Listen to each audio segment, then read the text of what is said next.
Welcome to Streaming with Two Dudes, a podcast about all things streaming. Each episode, we break down some of the best series, songs, movies, and shows. I'm one dude, Parker. I'm the other dude, Jeff. And dudes, this episode, we're talking about scary stories to tell in the dark. But first, Jeff, what else have you been streaming?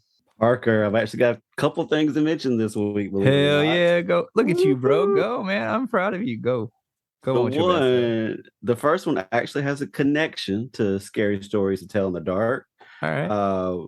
When we saw Tommy's character, I'm like, why does that dude look so familiar? I was like, so of course I had to research it, and I looked him up, and I realized he was actually in something that Steph and I watched probably last holiday season called Dash and Lily. It's on Netflix. It's like a short 8-episode type deal. I'm pretty sure it's just like a one season situation. And, each episode is maybe 20-30 minutes. But if you're into like the holiday stuff, it was actually really good. It wasn't your typical like Hallmark storyline. The premise behind the story was really cool. The acting was really good. It was a good change of pace compared to the normal stuff we watched during the holidays. So yeah, I definitely highly recommend that one. But yeah, he was like the main male character, the guy that played Tommy, that is, in Dash and Lily. So yeah, and the other thing I streamed this week was Halloween Kills. Since we're actually covering Halloween Ends next week, I need to get that one in so I can kind of follow along. And it was good. I mean, after you've done Michael Myers and Halloween so many times, I think there's kind of a ceiling to how great it can actually be. Yeah. So it wasn't horrible. I do think in spots it's a little over the top, almost silly. Not that they're acting goofy and silly, but just like, I don't know, just the concept, I think sometimes was just a little silly. Yeah. Or maybe the execution of it was just a little much. But overall, if you like Michael Myers, if you like the whole Halloween series, definitely give it a look. Not great, not bad, so kind of in between, but I am looking forward to covering the last one, Halloween Ends, next week to see how they kind of close it out. So how about you? What has your sick, twisted mind been into the past week or so? Well, I'm going to stick with my theme of being sick and twisted.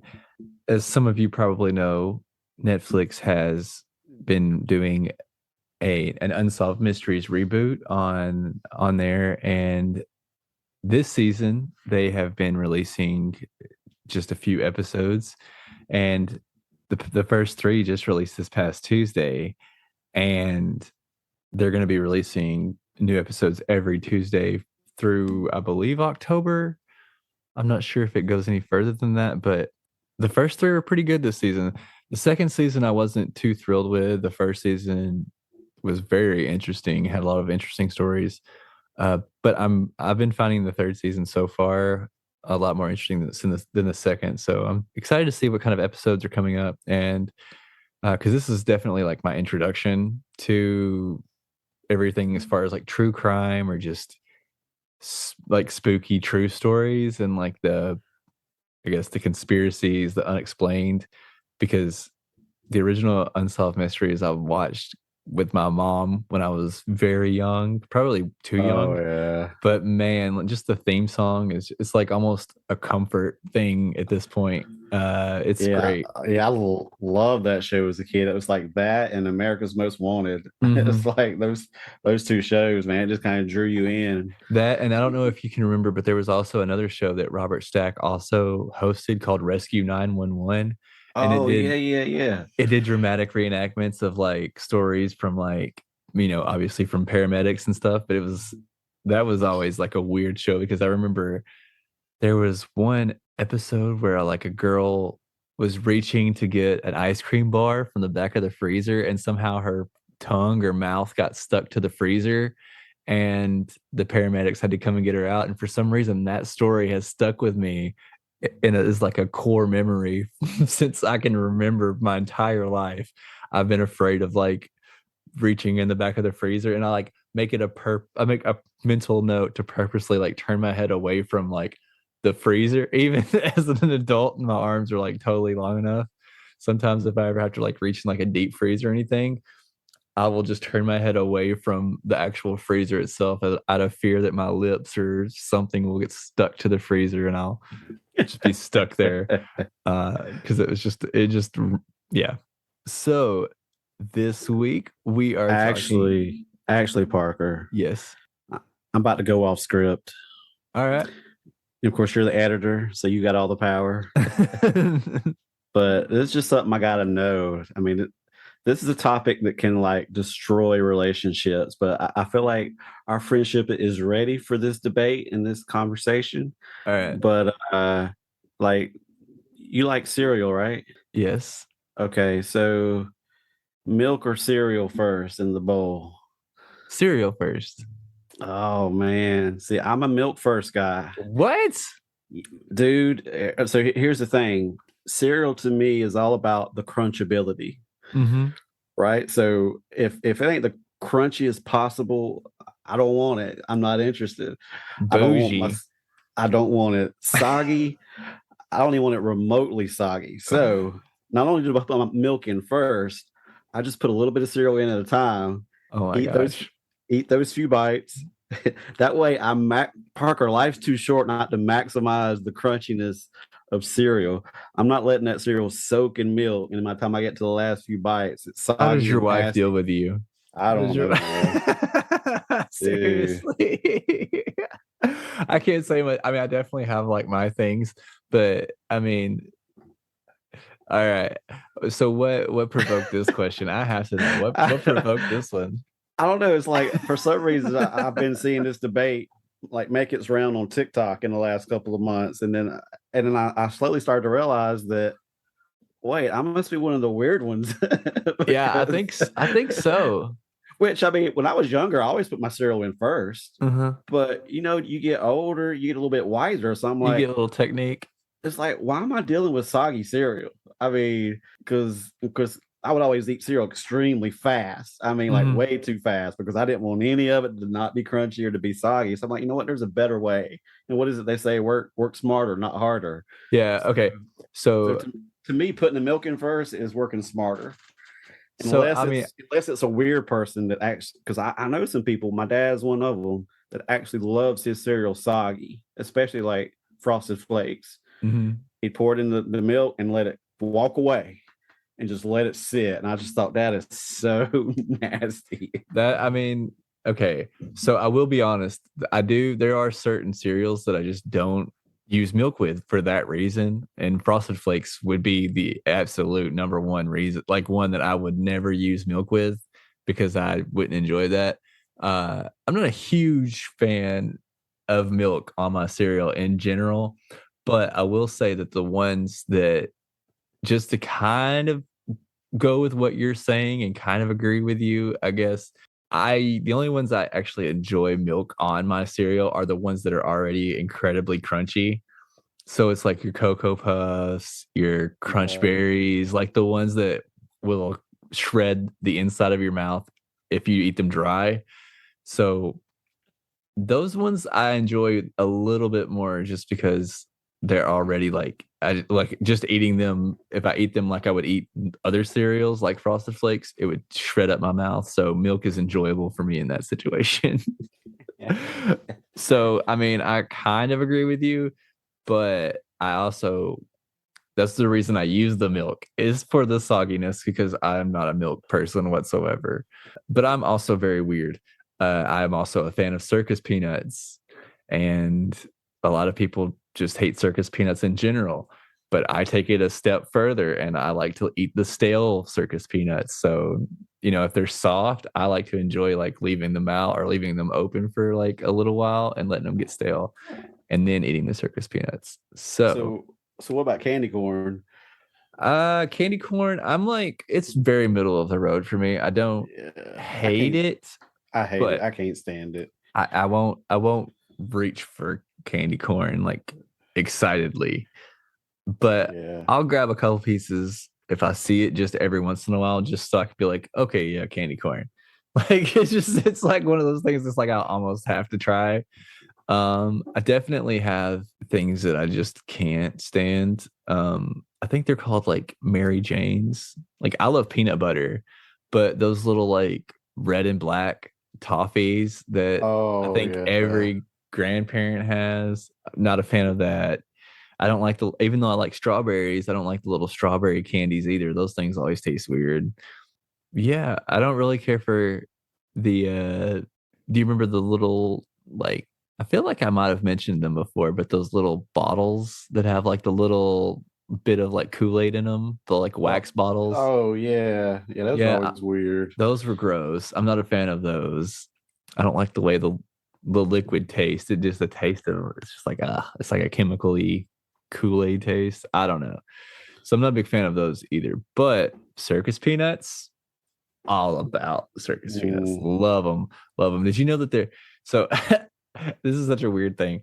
So the reason that they're they taste kind of weird is they're actually banana flavored and like this true with like a lot of like flavored candies that originally the bananas that were available to like the masses at the time that a lot of candies were being manufactured and produced originally. So like there was like a different type of banana that people were eating, and it actually tastes closer to the candies that we all know as like banana flavored. So that banana can still be bought in like certain areas, but because of like disease and stuff, they had to switch to the banana that we all eat and know nowadays because it's a little bit more resilient to disease. And so I know a little bit too much about banana history and the etymology of it, but there are some bananas out there that this guy is on a quest to try. And if anybody has some access to like exotic bananas, hook your boy up because I know some flavors that are like I'm really trying to. There's like a blue banana that tastes like vanilla ice cream, and Wow. really want to try it. Huh. Um, so this is Streaming with Two Dudes, a podcast about all things candy and bananas. Um, And and, cereal. and cereal and all things sweet. Good for you, bad for you, healthy, you know, all things in between. So this week we watched Scariest Stories to Tell in the Dark, a 2019 horror film directed by Andre Overdahl, based on the children's book series of the same name by Alvin Schwartz. The screenplay was adapted by the Hageman brothers from a screen story by producer Guillermo del Toro, as well as Patrick Melton and Marcus Dunstan. What things can you tell me? I mean, I grew up with this book series, so I have a little history with the stories that are mentioned in the film. Yeah, Uh, that's why I'm interested to hear your perspective because we'll definitely come from two different angles. Because I came in not knowing anything about the books. I don't yeah. even know if I heard about the books. I mean, although the title "Scary Stories Tell in the Dark" sounded familiar, Mhm. but I came into this movie like completely blind. Like, didn't really have any expectations because didn't know what it was about or the books or anything. So yeah, I'll be interested to hear, look at both of our perspectives. A couple things I can tell you that I found interesting is that these books, which of course were, I guess published in the 80s, they were some of the most banned and or challenged books Mhm. for decades Yeah. since the 80s. I guess like parents, I guess as a whole, hated the book series. I guess for it to target, I guess teenagers or kids, I guess it was viewed as like too dark or maybe even too scary. So yeah, there was always battles through the 80s and 90s as far as trying to get these removed from libraries, which probably just helped the book series in general. It probably just Yeah. made kids really want to get their hands on it since it was so controversial. But yeah, Alvin Schwartz, who wrote the stories, actually began his career in journalism Mhm. and then worked for a research company. So he kind of used his knack for research to lead him to like studying American folklores, and because that's what all the stories were based on, was based on Yeah. just a lot of the old folklores. And you even hear some of the characters in the movie mention, oh yeah, I remember my dad telling me that, Yeah. story, as a kid, or for years. So yeah, it was and then the guy, what was I forgot his name. Anyway, it was the illustrator for the books. He was actually not known for like horror at all. Usually his work was much on the lighter side of things. Yeah, Uh, Stephen Gamble, I think. that's it. That's the Yeah. name. So yeah, his the fact that that wasn't even his history. And of course, yeah, I mean, you would probably know since you were into the books, the illustrations is what really. Did you look into some of them? I saw some, and I did see where like the movie like did really good Hmm. as far as some of the monsters and matching it up with the true illustrations from the book. Yeah. Yeah, he does like this real. I can never really tell exactly what he uses, but it almost looks like a watercolor where he just uses like black on white, and he like yeah, they're very very detailed, but also very minimal at the same time, and they're he didn't I can't remember if he did one for every single story, but it seems like the ones that he did were always the most like the illustrations he would do were always for the creepiest stories or the most like horrifying or the most like ones that would stick with you. And So there was like what, two or three books, I think there was 3 books total. and like was each book just like a collection of short stories? Yeah, so like they could be anywhere from like a page or two to like up to like 5 or 6 pages long. They weren't neither no story Okay. was very long. But yeah, they were collection, and even reading them as a child, I had heard some of them as campfire stories. And Hmm. then so it's like it's like a collection of stories, and I'm not sure how many of them he wrote on his own or how many he had gotten from everywhere else. But yeah, I can even remember taking a few of the stories and sharing them with my friends as like a campfire story later on. So it was definitely like I've even bought them and shared them as an adult, with kids in my life. So love love the scary stories to tell in the dark. So did you watch the movie originally when it first came out? So I didn't see it when it first came out. I did wait until it was already on Netflix. I didn't see it till probably about a year ago. Okay. Whenever it was around this time, I had known that it had been out and I was excited for it. I was, super stoked. And then I think it had came out just like right before COVID hit.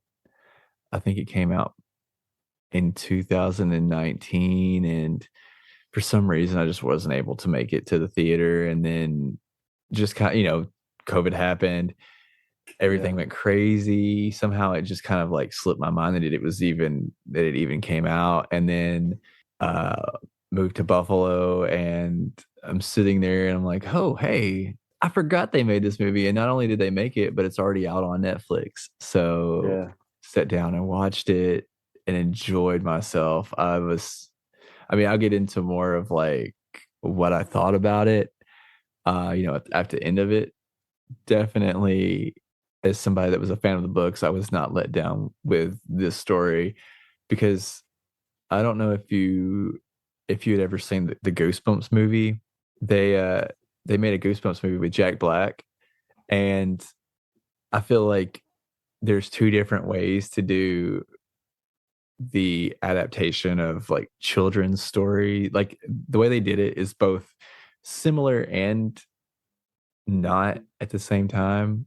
The stories are like based in reality and they all come to life, but Goosebumps is way goofier and childish Yeah. with it, while Scary Stories is way more dark and there's far fewer like jokes in it, and it's not as lighthearted whatsoever.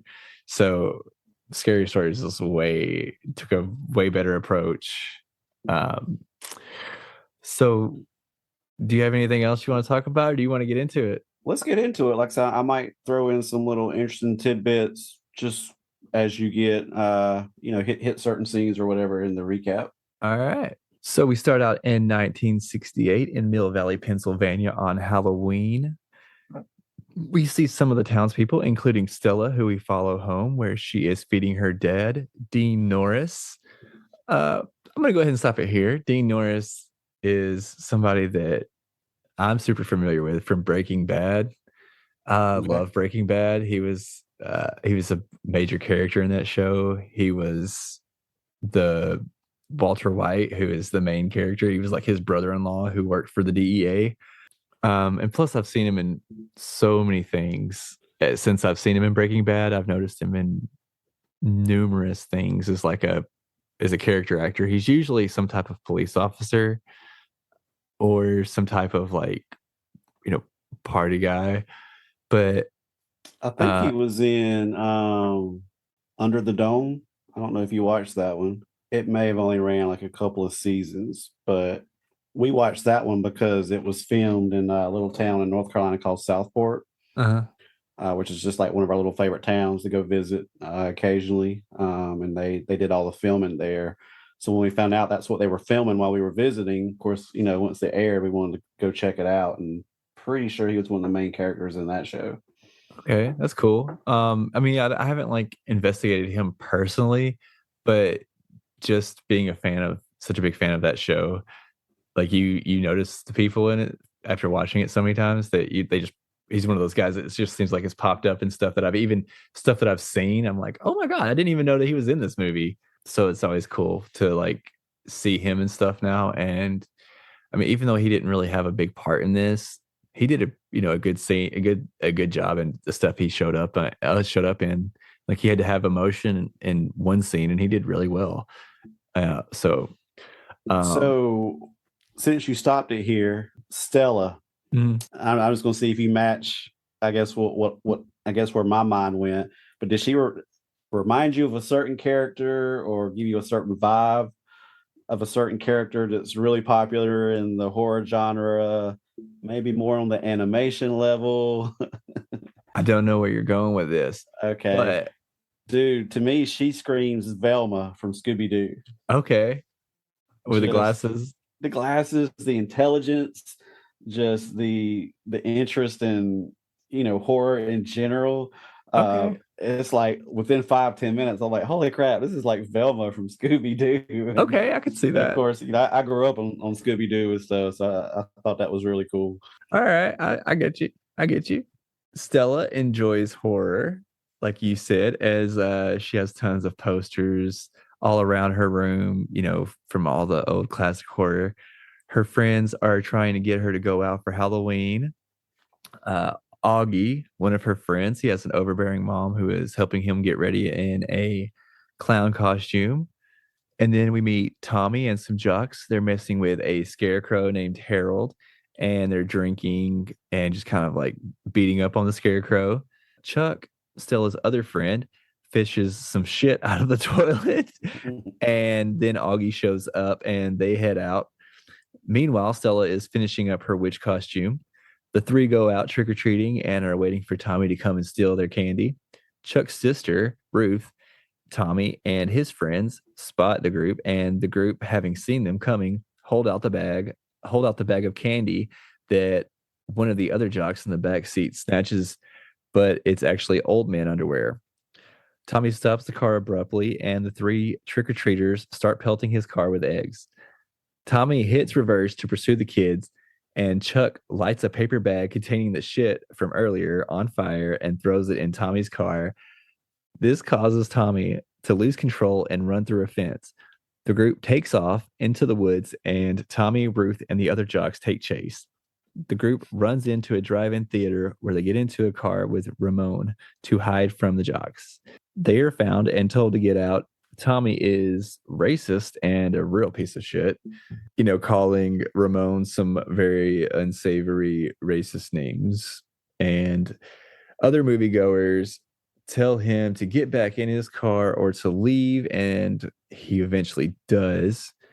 Stella asks Ramon if he wants to see a haunted house, so all of them head to an old abandoned house said to once house a family named the Bellows, who had a daughter named Sarah, who they disowned for being strange and reportedly killing some children. She would tell the kids stories through the walls, and was accused of killing them from the town by poisoning them, and she committed suicide by hanging herself with her hair.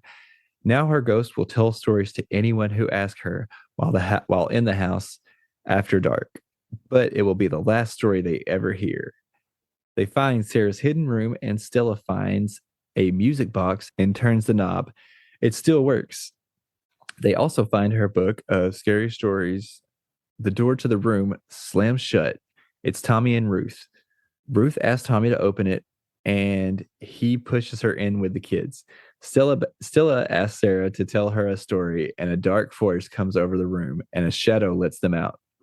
Tommy has vandalized Ramon's car. Stella invites Ramon to stay in her basement until the next morning.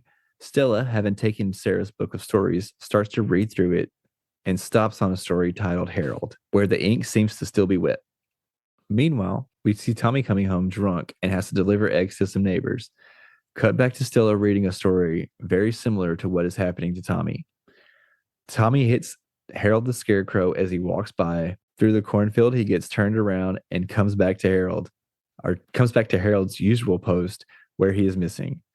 Tommy bumps into Harold, who chases him through the cornfield and stabs him with a pitchfork. Tommy, hurt and freaked out, tries making it home when he starts coughing up and bleeding straw and collapses.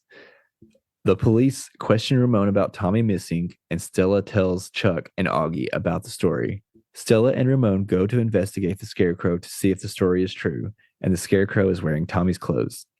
Stella, now freaked out, returns Sarah's book. That shows back up at Stella's house. All right. So, is there any scenario in which you're walking through a cornfield at night?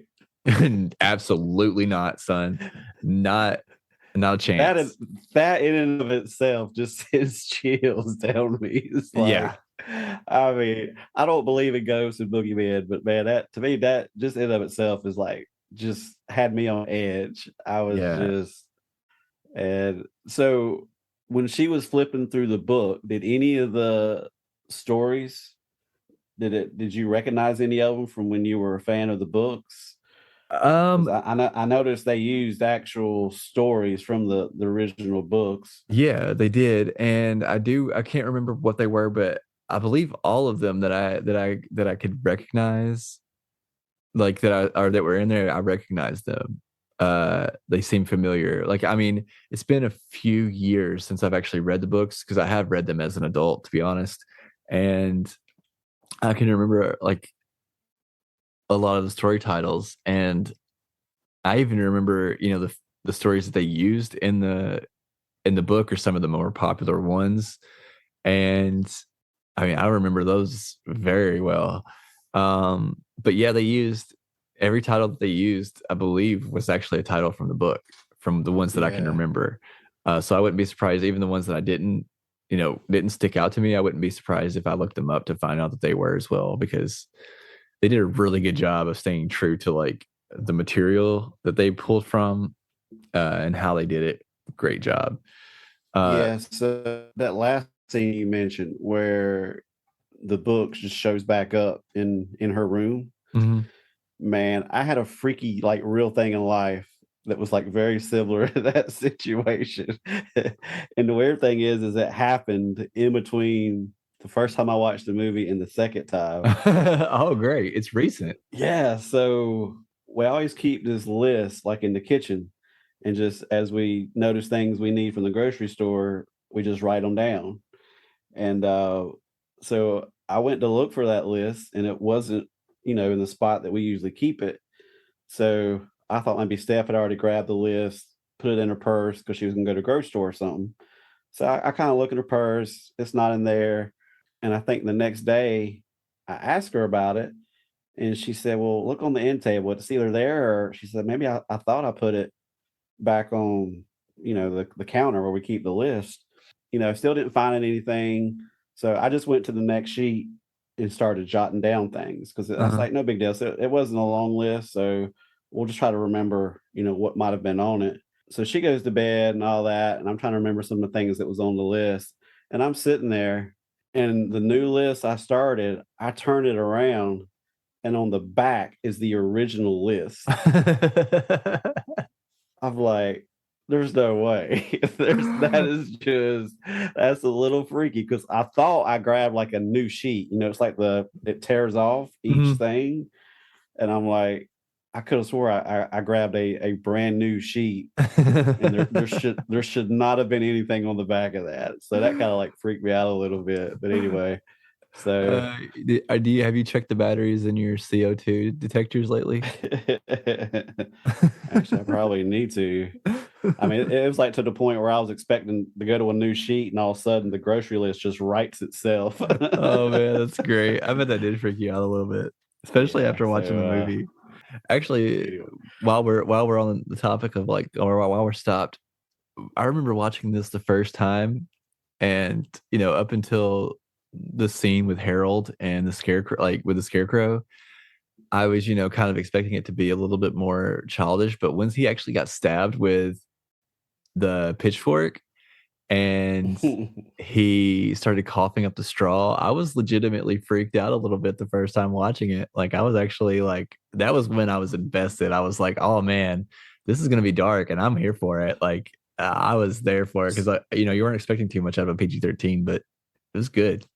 Good scene. yeah, I mean, and to be honest with you, I was usually watching this, sitting on the couch, and Steph's on the couch, like reading a book or something. Mm. Of course, I'm watching it with my headphones and stuff, and there were like two different moments in the movie to where I visibly jumped so bad, and like my phone went flying, and of course it scares her, and it's one of those where you get scared and freak so bad that all you can do is laugh. So I just start laughing and chuckling, and then she starts laughing, and she's like, it's like because she hates anything scary, so she uh, doesn't understand how that is fun, and so she doesn't understand why I put myself through that. But I'm like, so yeah, this for it to be, considered like a teen or kids thing. Like I said, there's not too many movies that have made me jump like that. And I don't know if it's because I went into it thinking it was going to be pretty mild or tame. mm, And no, the scare stuff in it is top notch. It was yeah. the and I'll go ahead and say it here, but the Tommy Harold scene, Mhm. I guess when he first appears, and they do such a good job with the music Yeah. and the timing, and of course, especially when we're in headphones, man, that that's what really gets you. And then Yeah. the scene with Augie under the bed, and those were the two scenes that made me visibly jump, and like I dropped my phone, and it just intense. Ah, dude. It reminds me so much of, I don't know if you had one when you were a kid, because it's an old toy, but just the traditional Jack in the Box toy. Hmm. That's what this movie reminded me of. It's like you brace yourself, you know it's coming, Yeah. and it still scares the crap out Every of you. time, man. Every time. It's like, like even though you turn it just a little slower, and it's just, especially in that bed scene where you just crank, it just seems like Ah, he's cranking it slower, and you're just cranking it slower, and it's just like dun dun dun dun dun dun dun yep. dun dun dun dun, and it's just like you're waiting for it. And you just know it's just that note's about to pop, and that it's about to pop out of the box. But yes, that scene, man, Man. I mean, every scene that involved a story was pretty freaky, with the exception of one that we'll get into in a little bit. But the first three stories, well, I guess the first four stories were pretty, three of them especially, really, like, I guess were Yeah. in the moment freaky. And the first two were definitely one of them, the Harold one and the Augie one.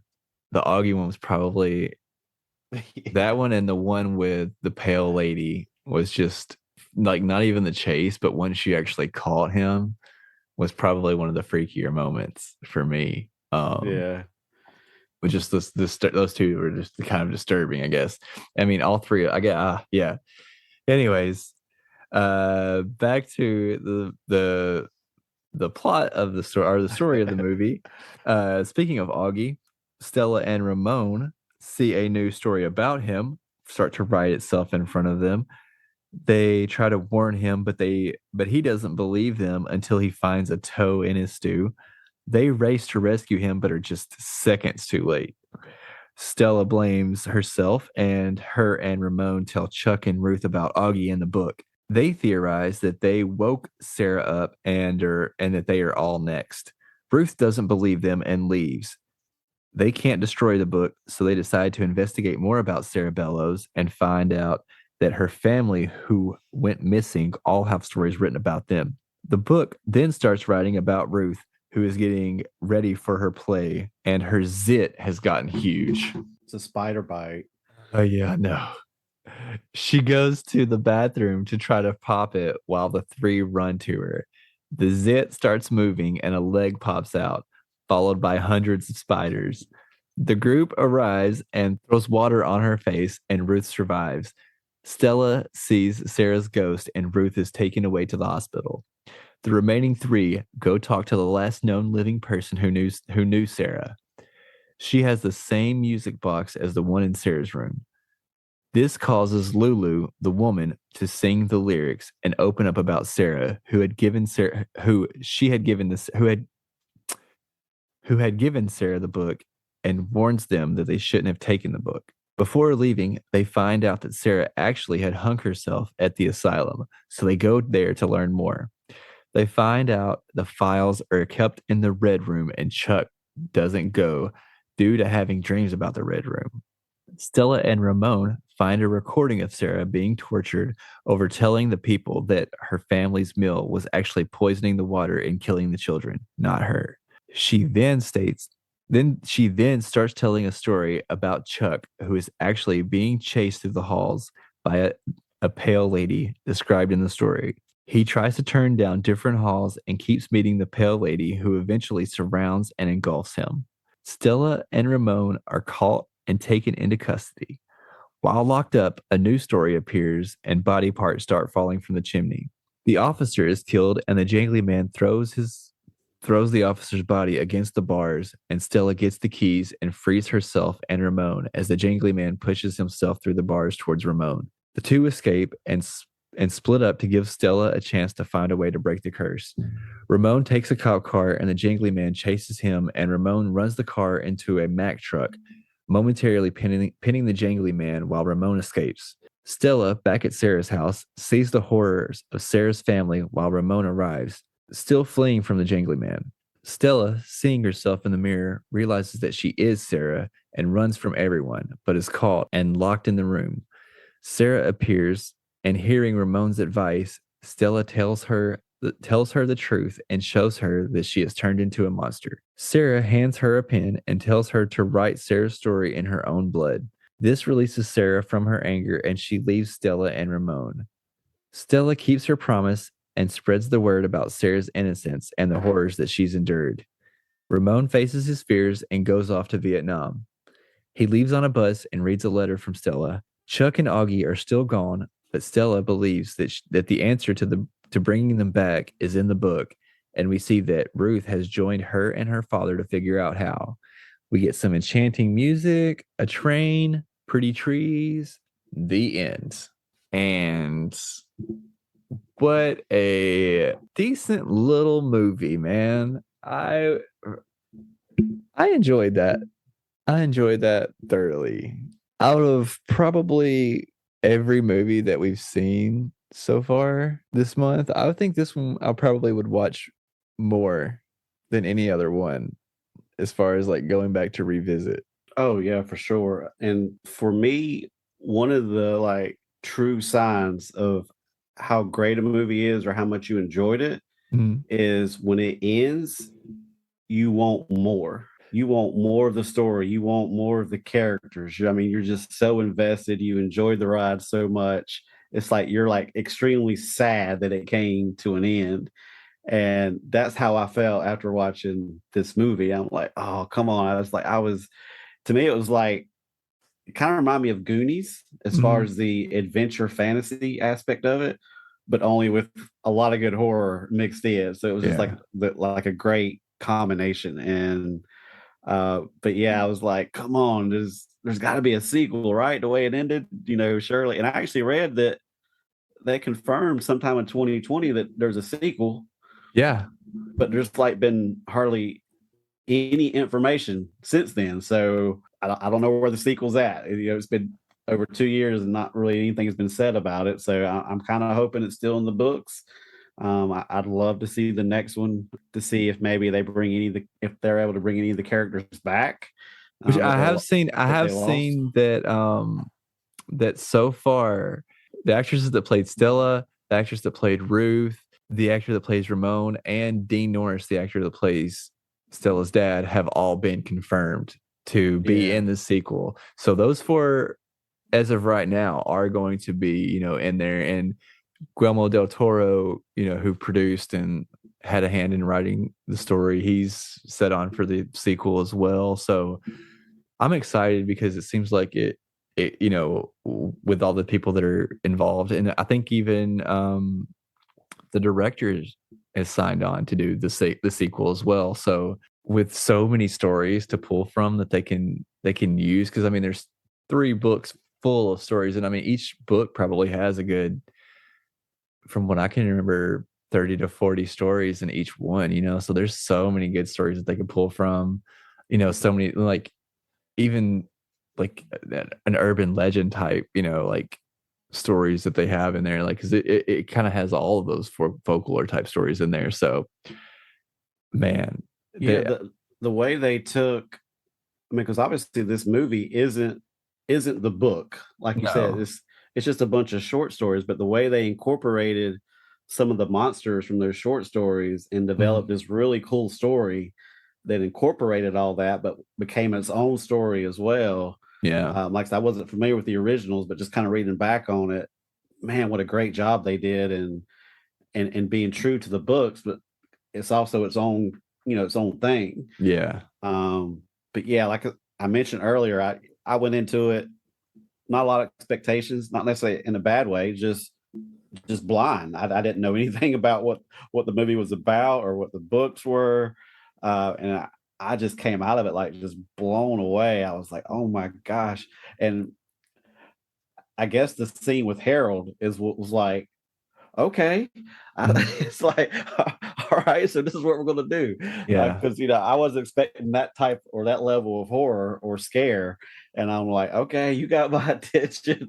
yeah, I'm ready now. yeah. And same for me. Like, I even, like, knowing the stories, and even the all of the characters that they used, I was not expecting it to be this level of actual, I guess, horror, especially with the Harold scene, right off the bat, with it being so, I guess, violent and disturbing. Him spitting up that hay, even me as a 35-year-old man was like, dude, this is like, I have a new fear. Like, I didn't know that, like, coughing up hay was going to be a fear of mine in my life, but here we are. Like, that seems like a horrible way to freaking go. And then, being under the bed like that, anytime a character goes under the bed, those scenes always freak me out, and they always put me on edge every time, no matter what movie it is.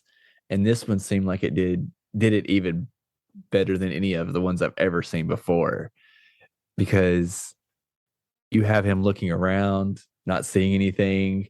You get him going out of the bed, and then you have him, looking around, everything's, and the tension's just building the whole time. Him peeking up to look over the bed Oh my God. and not seeing anything, and then finally getting jerked, back under the bed. And it's just like, oh man, that one got me.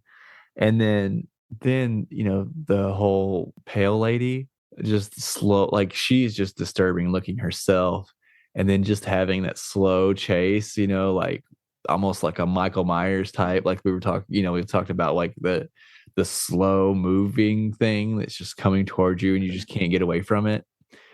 That was terrifying. And then, I got so mad at Chuck. I'm like, come on, Chuck. Surely you can maneuver around her. She's not that right, fast. you would think, like, you would think he would at least try that. That one was crazy, but Yeah, it's crazy how the movie tapped into your own fears. mhm. Uh, but like the one with Tommy and Harold, I'm kind of mad about that one because I actually had very fond memories of cornfields. Because when I was a kid, like during the elementary school ages, my best friend across the street behind their house was all these cornfields, and I don't know if it was like during the off season or if they were like dead, but we had our forts back there, and all we would do is we would just stomp a trail, and then we would stomp out like a little square for like a room, and then we would stomp another trail and go to another room, and then of Oh, course the we never. farmers loved you. Yeah, really. And then we had like this convenience store down the road. We'd go there and pick up some snacks, some chips, some drinks, and we go to one of our little cornfield roofs. And but never went out there at night though. No. Oh, So yeah. it's like I'm pretty sure from here on I'll forever have a fear of cornfields thanks to old Harold. But I mean, yeah, it's that was legitimate. pretty freaky. And then the one with the spider. Uh, Uh I mean, I don't like spiders anyway, mm, but like it kind of freaked me out when Stella and Ramon like seemed unbothered by that big spider web when they first went into that secret room. yeah. I'm like, there ain't no way. I'd been like, I'm grabbing a broom or something. I'm not wiping any. I hate being outside walking around a tree and I end up walking through one. Oh my Yeah, gosh. same. But like it actually reminded me of this warehouse place I worked at. The plant manager there, he was one of those like extreme animal lovers. Like he didn't even want a spider to be harmed. And there was this good sized spider that was crawling around the floor. And of course, I'm gonna kill every spider I see. But he wanted to save it and take it back outside. I'm And with him on that. I'll do that. so he scooped it up on this piece of paper, and the spider fell. And this thing was pregnant. When it hit the floor, all these babies went. I mean, to this day, that vision like sticks to Uh, my head. So when that scene hit Ruth, it kind of brought back that, and oh man, it just gave me the creeps big time. So, now, speaking of how the stories are hitting you, like on personal levels, did you notice that each one of the stories were like affected, like it like tapped into each one of the characters' fears based on who they are?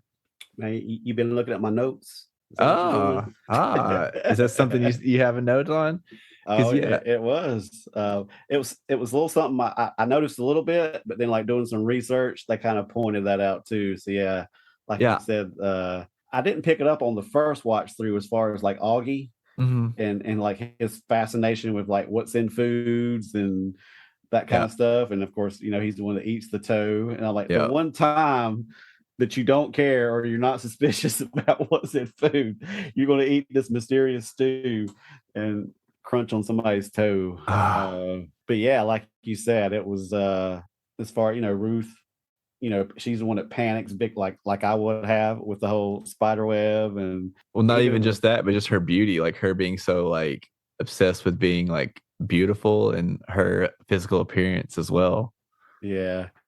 It makes me wonder, did she really think it was a spider bite, or was she just saying that because it was like a good excuse for why there was a zit on her face? Yeah, Like, exactly. I oh, think that's that's what it not a was. zit, that's a spider bite. I did walk into that spider web, but Yeah. yeah, like you said, it was cool how they kind of related each monster with that person's fear, or it was kind of connected in some way. Um, Uh, that was pretty wild. And I also noticed that it was a little interesting that I think it was Chief Turner. He was the only one, I guess, that died that wasn't technically part of one of the stories. yeah. I guess he was just like a innocent bystander, I guess would be the best term. But he was the only one that actually died. That I guess that the Sarah monster was after. Yeah, that's true. And then what was it? Stella had made a comment, and I guess it played. I guess that's the way it played out. But the stories were only going after all the people that went into the house, Hmm. because I don't think it went after or wrote a story about anybody outside of that group that went in. No, it didn't. I mean, outside of her family, it was just the people that were in the house when Stella asked Sarah to tell her a story. So yeah, it didn't affect anybody else. I think the only person that even saw anything outside of them was the officer that Mm. got killed, right? I don't think anybody else even saw anything. I mean, I don't know if like any of the kids at school actually saw the whole spider thing. I can't remember what they actually saw or if they just kind of saw the aftermath of it. Yeah. But yeah, you might be right. I mean, that officer might have been the only one that I guess actually witnessed something like weird going on. Yeah. And that was actually the only one that actually didn't scare me. Was that monster. I don't know if like it was the least creepy of all of them for I me. think it was called the Jangly Man or Yeah, the something like jangly that. man. Yeah. I Which actually read that that was the one character that didn't actually come from one of the original illustrations from the books. yeah, I don't remember there being an illustration for that one. So I mean that tracks. I mean, I remember the story. But yeah, I uh, would agree that that was the one that probably freaked me out the least. mhm. I did read interesting that the guy that played that monster was a contortionist named Troy James, who was actually featured on America's Got Talent. Oh, cool. And they did use CGI to enhance like the movements of his face, but he performed all the other movements as far as like walking backwards and crawling upside down. He did all that himself. So they just use like motion capture like technology for Yeah. him, and that's So I awesome. mean, that part's pretty wild. That's cool. So I've did this on a few of our things this month, but what would have, and we've kind of hit on this already, what would have been like your scream of the night? What was the one scene that probably made you scream the most or jump the most or like freaked you out the most? The most tense one was by far Augie's scene where he's under the bed. That one, because I have a little bit of claustrophobia. Not so much like it's definitely like I don't like feeling like I'm trapped, especially when if I was being chased. That would not be where I would not put myself in a small enclosed place. That would be the last place I would be. So just those moments are always the most intense for me. It's a really close tie between that and the Harold scene. And Agree. not even Harold being chased, but him getting stabbed with by the pitchfork. Like it didn't really make me jump, but it kind of startled me because up until that point, I'm not like you. Even the first time I watched it, I didn't really know what I was expecting, but I didn't expect something that dark and serious. And so I don't know that scene probably hit me the hardest as far as what I wasn't prepared for. So I guess that one probably disturbed me the most, especially with the hay coughing up and everything. Like it set a pace for the movie that I was like on board for, and it got my attention. But the Augie scene was by far the scariest, as far as like being in the moment and not being wanting to be in that situation, like where he was in, and it was the most tense by far. So I'll give it a the winner, the Augie scene, with a close runner up with the Tommy/Harold scene for sure. What about you? Yeah, man, you're like definitely reading right off my notes. I mean, as far as the jump meter, it was definitely the Augie scene. uh, Uh, but yeah, the whole Tommy Harold scene, like you said, that I guess by the time the Augie scene happened, you knew anything was on the table. mhm. But before the Tommy Harold scene, you're just like, okay, I went into it thinking, man, this movie is a lot of fun. Yeah, I can't wait to see what happens next. And then that happened. I'm like, holy crap.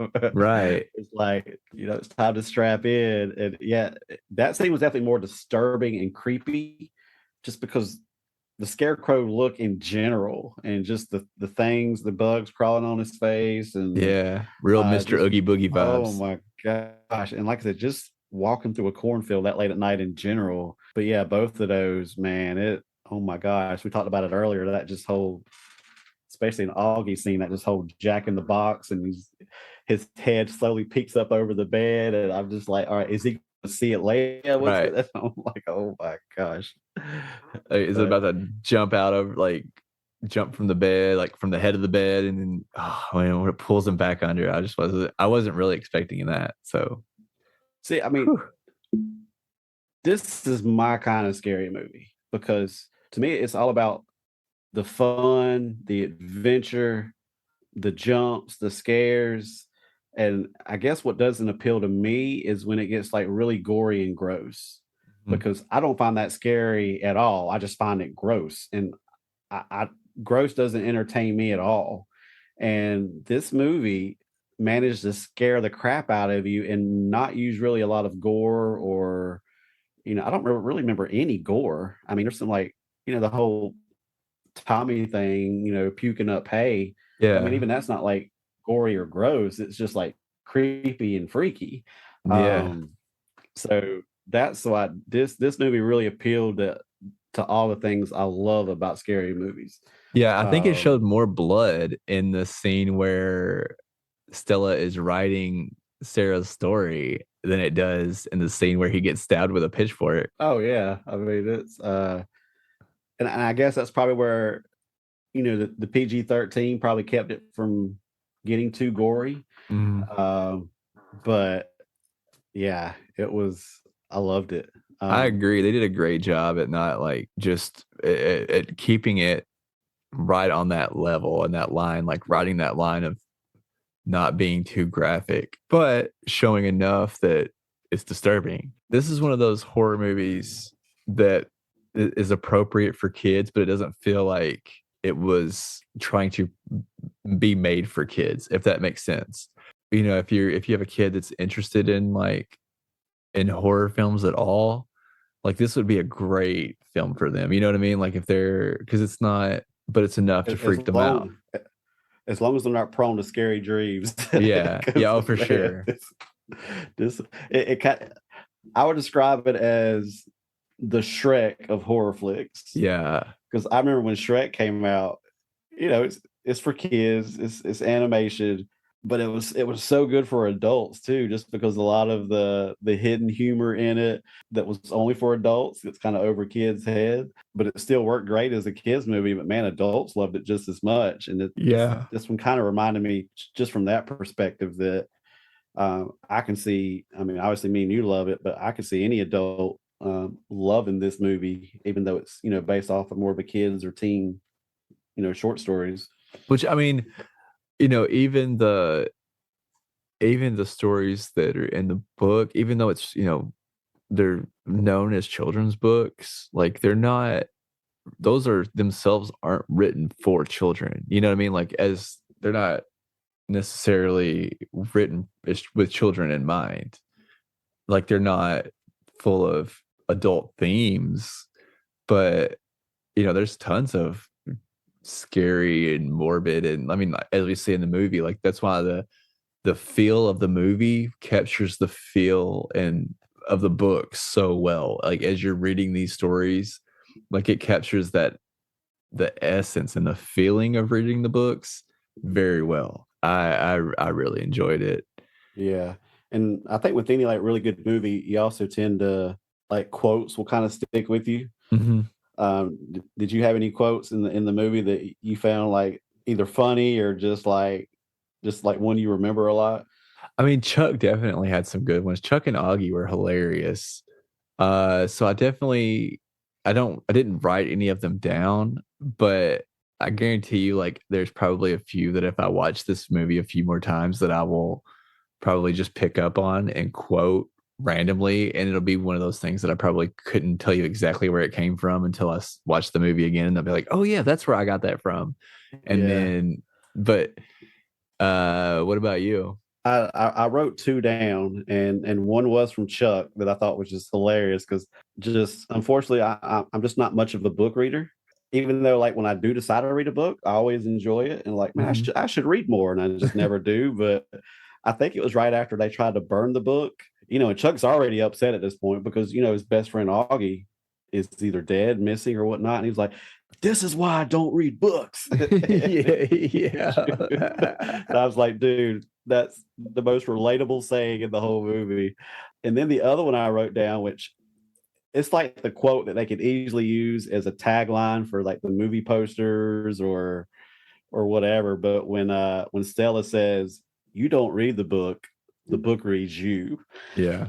and I was like, "Oh, that's pretty deep, but pretty true in relation to that to the way the movie played out." Yeah, especially like with what we were talking about, how the stories related to the characters themselves. Which I mean, honestly, like you said, I didn't even with her saying that, did not pick up on the theme of that until honestly when I was taking notes. So I didn't even pick up on it I mean, I've seen this movie. This is not my first, second, like honestly, I think it was my third time watching it the other night, and then my fourth time taking the notes. So it took me four times to watch this movie to even catch that theme. So maybe I need to pay more attention to movies, and maybe that's a good thing. With this podcast, maybe I actually will be able to do that and watch things a little bit more in depth instead of just taking them at face value. Well, man, a lot of times that's just a sign of a great movie that there's so much happening, and to me, you kind of when you lose yourself in the movie Mhm. to where you're just along for the ride, you're just having a great time. That you're not looking for that deeper stuff. You're just like you just want to free your brain of any thinking and just enjoy the ride. And this is definitely one of those movies. And so yeah, I'm sure if I watched it a third, fourth time, I there's probably a number of things I would pick up on that like, oh, I didn't even think about that or but Yeah. And speaking of like, I mean, speaking of things like we didn't really talk about too much, but the spider scene with Ruth, like spiders don't really bother me too much, but when that leg pokes out, that part was so disturbing to me. Her like the leg wiggling and all of that, and her touching it, and that part. It's like they, with the exception of the jangly man, it's like they found a way to make even the most mundane stories like just be even freakier, because it's like the rest of that scene like didn't really bother me too much. Like I'm not like yeah, like hundreds of spiders would freak me out if they were here in person, but just seeing them on screen doesn't really bother me or freak me out. But seeing that one leg just poke out and then her touching it and it starting to wiggle, man, that just gives me the friggin' heebie-jeebies. And so it's just like every scene, like they figured out some kind of way to make it disturbing in some aspect. So good job on them. Good job. Who is your dude or dud of the week this week? man, that's a tough one. I mean, there's so many you could pick. I'm just gonna go predictable. I'm just gonna go with Stella. All right. I mean, obviously, she's the star of the movie. The main character.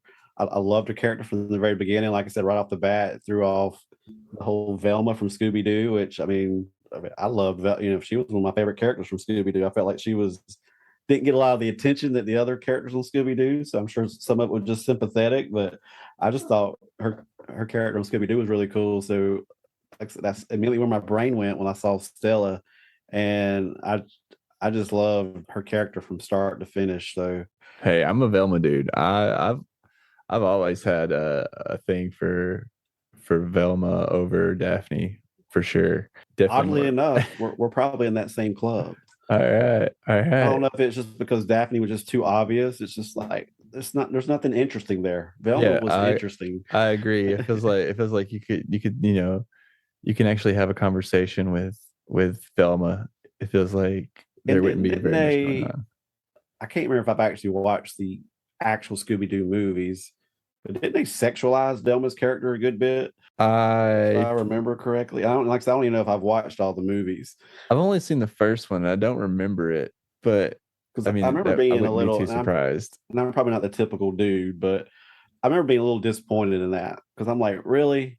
We all know that's not what her character was. So did we have to really appease to the men or the men audience to go that route? I wouldn't be surprised, but I do remember that movie also being kind of a parody type thing. So they could have even done it as like a commentary, but I mean it's been so long since I've seen the first one. I don't even think I've seen the second one. So I really couldn't comment on that, to be Yeah. honest. But Well, you can comment on who your dude or dud of the week is. all right. My dud of the week, which I haven't done in a little while, is going to be Tommy. Kids drinking in high school. He's driving.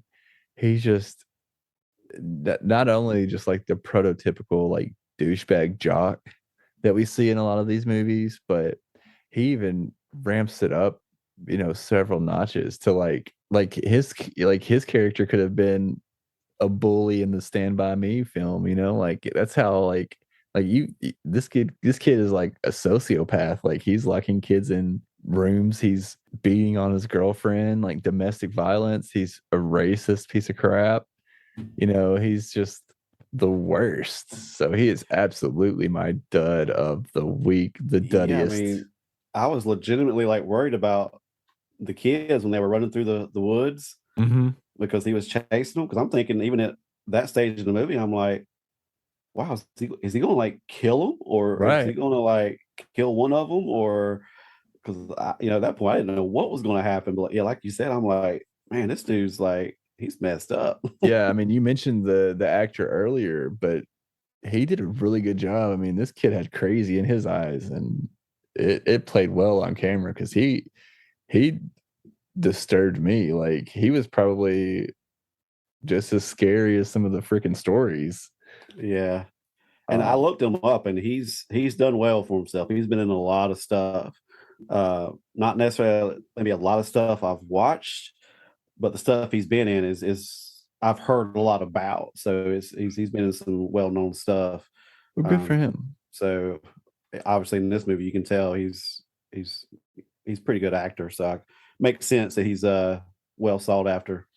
Well, cool, cool. Well, I mean, we've already kind of talked about the what we thought about it, but you can go into a little bit more of that and give us your rating this week. It's definitely a one. This movie, I mean, my gosh, what a complete! I will never get that 2 hours back. No. All I right. guess we'll rate this out of we'll rate this out of, let's see, what was it last we did it I did it last week. So this week you can give us our ratings. What are we gonna give our ratings this week? All right. Out of out of five toes. All right, there we go. Out of five toes. I'm giving this one a very high, solid 4.5. All right. Only because it's very difficult for me to hand out a five. But otherwise, if someone could show me a list of all the scary movies I've seen, I would have to think this goes in my top five or top 10. Oh, Um, awesome. so yeah, great job on the recommendation. Like I said, this one was right up my alley. This, you know, we kind of approached this month as, will we get Jeff to fall in love with scary movies again? Because I mentioned it's kind of been a lost love affair, but this type of movie is what makes me love, because I love being scared. I love being on the edge of my seat like that, and like Yes. that whole Jack in the Box feeling. And I just feel like over the last 20 years, something years, when I hadn't watched them near as much.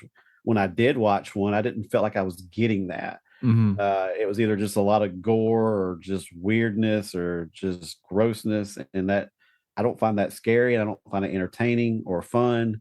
But this, I mean, movies like this or like Scream or those type of things, that's what makes me love scary movies. So Yeah.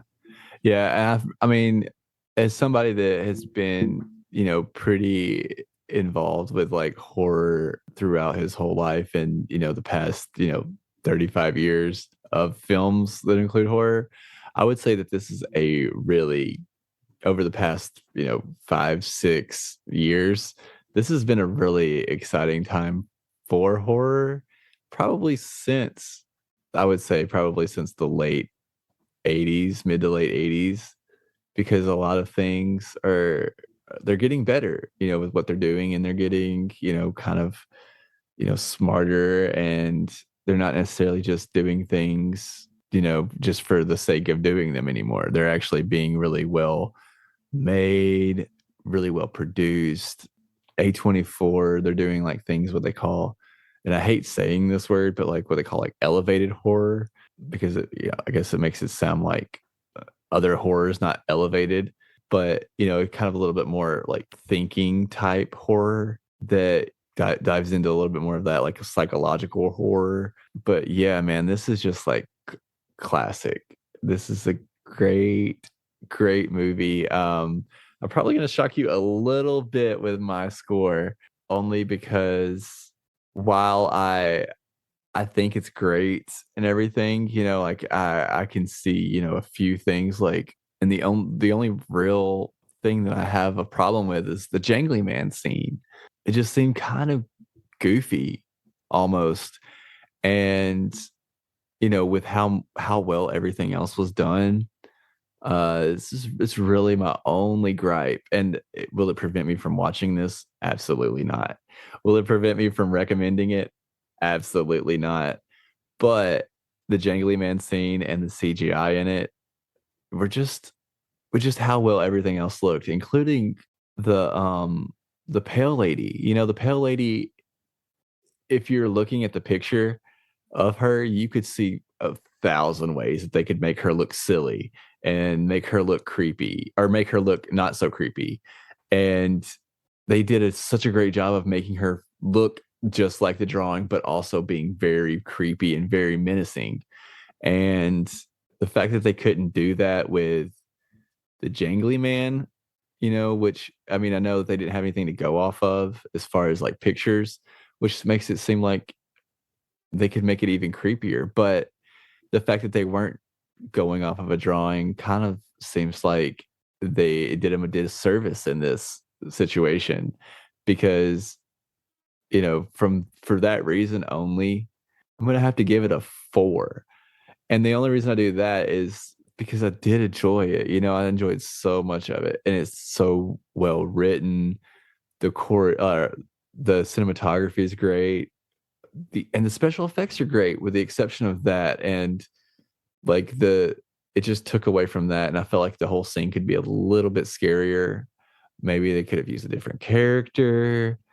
Maybe just spent a little bit more time on the CGI, or just shown different things with it. Just that scene just didn't really do it for me. And the fact that it was in a spot that, was basically at like almost the climax, it just didn't really do it for me. Even when the cop got killed, it should have been one of the more freakier scenes, and it really wasn't. So I'm just gonna have to give it a little bit lower of a score for that reason. Other than that, great film. If you love anything about horror, if you loved the books as a child, 100% recommend it. If you are somehow listening to this podcast and you haven't seen the film, even with us and what we said, go watch it because it's great. It's not too scary. If you have kids that are into horror or they just want to watch a scary movie, maybe not younger than 8 or 9 should be watching this movie, but it's pretty tame as far as a lot of horror films could be, but it's definitely a lot scarier than a lot of children's horror and things that are aimed for children. So keep that in mind. It's definitely not a lighthearted romp through the forest. So that gives us an average score of 4.25 toes, which puts us at number 1 for our movies so far, especially with our horror films, puts it above The Black Phone. So not a bad score, man. Not a bad place to be. I'm not mad that this overtook The Black Phone. I feel kind of proud, because I brought this one to the table as well. So what was the Black Phone score? The Black Phone, I believe, has a 4 solid 4. Yeah, I think we both gave that one a 4.